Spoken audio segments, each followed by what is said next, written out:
Hey guys, it's Olivia. Welcome back to your endocrinology chapter. In this section, we'll be talking about hyperaldosteronism. So, what happens when you have too much aldosterone in your body? Aldosterone is a mineralocorticoid. It is released from the zona glomerulosa and it's responsible for maintaining our blood pressure and our sodium levels. So, very high yield to understand what happens when there are discrepancies in this system because test writers love to ask you about, well, you know the normal physiology, but let's test your understanding of the impact of this pathway. What happens when it gets messed up?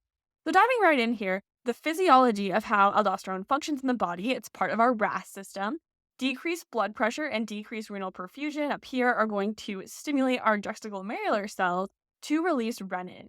Increased renin is going to cause RAS activation, so increased renin is going to convert angiotensinogen into angiotensin 1. Angiotensin 1 gets converted by angiotensin converting enzyme, or ACE, in the lungs into angiotensin 2. Angiotensin 2 mediates a lot of the end organ effects of the RAS pathway, like increasing vasopressin release, causing vasoconstriction, etc., etc.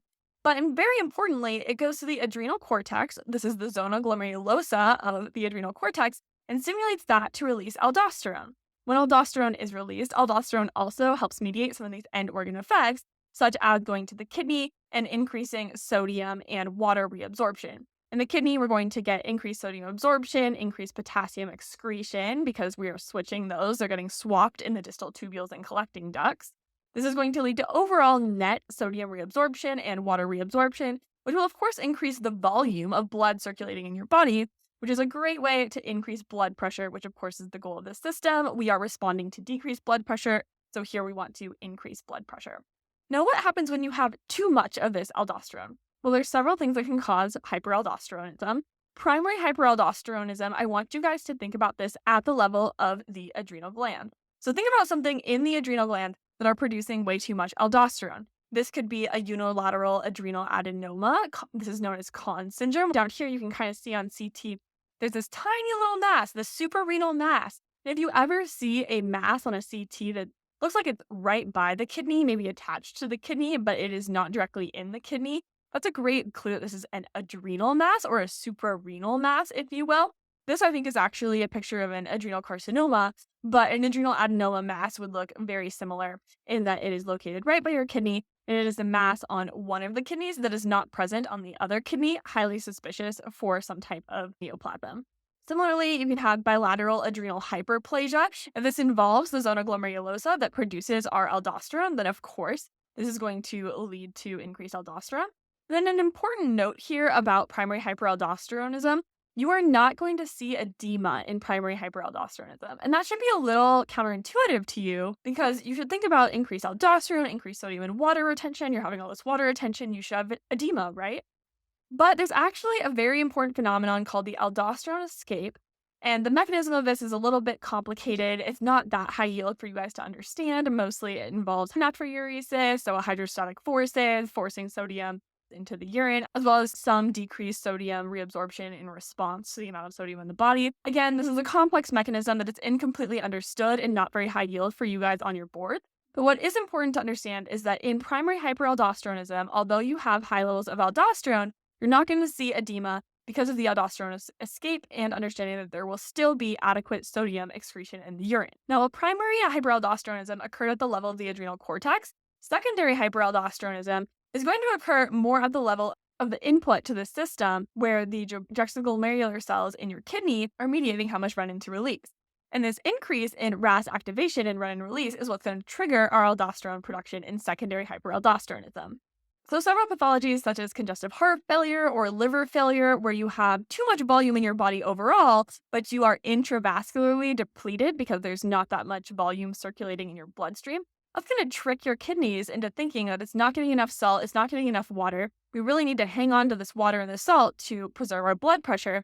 And this will lead to increased renin release and thus increased aldosterone production. Additionally, there are some tumors, retinomas, that occur in the kidneys and just secrete renin. That's all they do. They produce renin all day. That, of course, will lead to increased aldosterone production. And then finally, renal artery stenosis. Renal artery stenosis is a narrowing of the renal artery. And because that renal artery is narrow and is getting less flow to your kidneys constantly, your kidneys are going to be constantly stimulated to produce renin, which will then lead to production of aldosterone. And then commonly tested, this is a cause of refractory hypertension. So it doesn't matter what your blood pressure is, your kidneys are always going to be producing renin, which will, of course, stimulate the RAS system to increase blood pressure. And that is why these normal treatments that would control the RAS system aren't going to work, because you're still getting this constant stimulation in renal artery stenosis. An important commonly tested pathology with hyperaldosteronism is diabetes insipidus. So because we have decreased potassium due to the increased aldosterone here, the increased aldosterone increasing potassium excretion like we talked about, we are going to get ADH desensitization.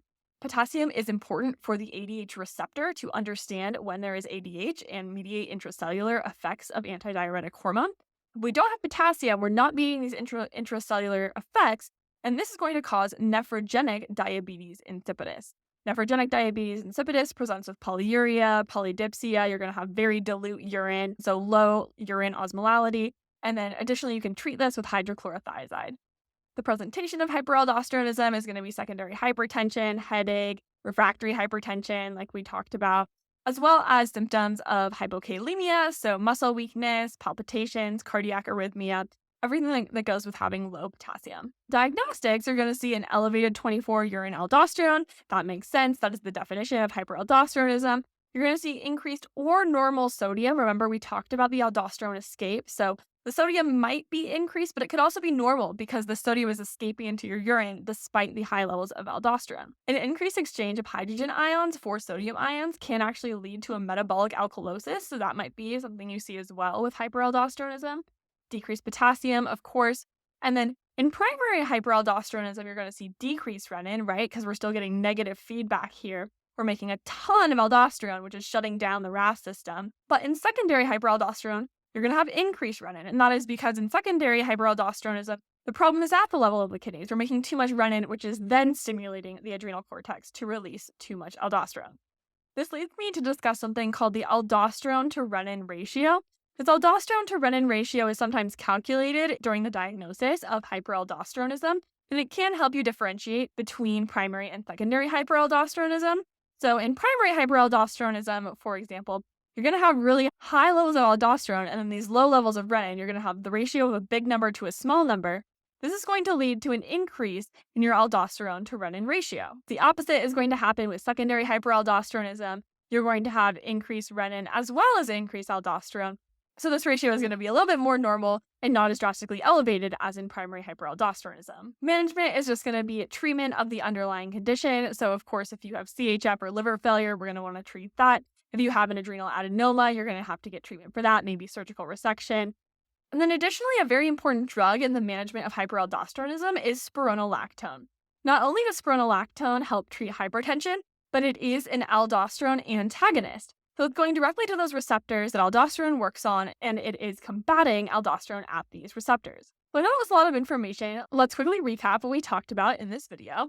Primary hyperaldosteronism occurs at the level of the adrenal cortex. So you can get an adenoma or bilateral adrenal hyperplasia. Secondary hyperaldosteronism occurs at the levels of the kidneys, anything from heart failure, liver failure, renal artery stenosis. Both of them can cause headache, hypertension, as well as the symptoms of hypokalemia. Diagnostics, aldosterone will be elevated. You will have normal or elevated urine sodium. And then really use the renin levels to distinguish between the two. So decreased renin in primary hyperaldosteronism because of negative feedback, and then increased renin for secondary hyperaldosteronism. You can calculate the aldosterone to renin ratio based on this information if they ask you for that.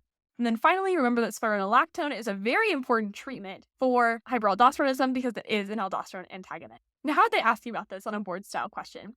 Well, something they might ask is, a 55-year-old man presents to his physician 6 months after renal transplant. He is taking all his medications as prescribed. Blood pressure is 150/89. The patient is started on an ACE inhibitor and instructed to follow up in 3 months. At his follow-up visit, blood pressure is still 148/87. What is the expected aldosterone to renin ratio in this patient? So our patient just had a renal transplant, and he's got this refractory hypertension. It did not go away with addition of the ACE inhibitor. A potential complication of renal transplant, and certainly a cause of refractory hypertension in this patient, is renal artery stenosis. If you mess with that renal artery during transplant and then it gets scarring, that can cause narrowing of the lumen of that vessel, and that is one cause of renal artery stenosis. Because this, of course, is a secondary cause of hyperaldosteronism, we know that the problem here is we have increased renin. It asks us then for the aldosterone to renin ratio. If we have increased renin and we also have increased aldosterone, you should expect that this ratio will be in the normal range or definitely not as elevated, not hit the cutoff mark for a primary hyperaldosteronism. So you'd be looking for an answer that fit that category. And that's all I have for you on hyperaldosteronism. I hope this video was helpful, and I'll see you next time.